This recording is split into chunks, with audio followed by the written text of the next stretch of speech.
mesela kim varsa ötürüyor. Fatmalı.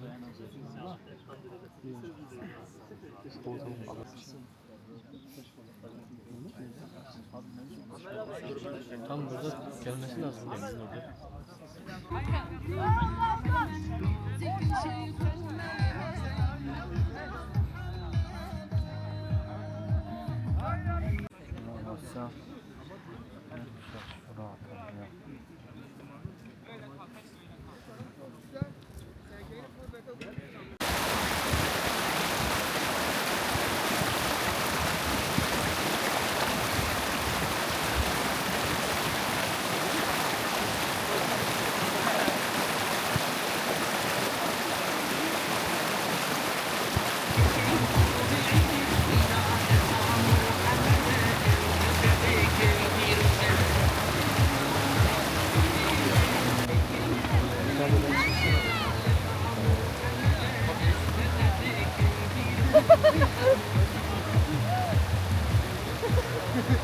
Nasıl işte?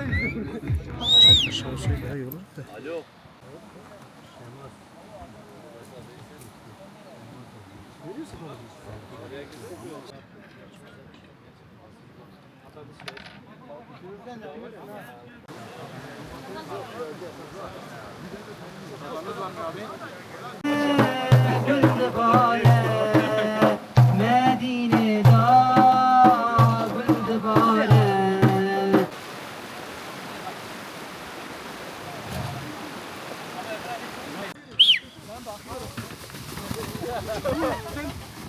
Geri dön. Gel gel.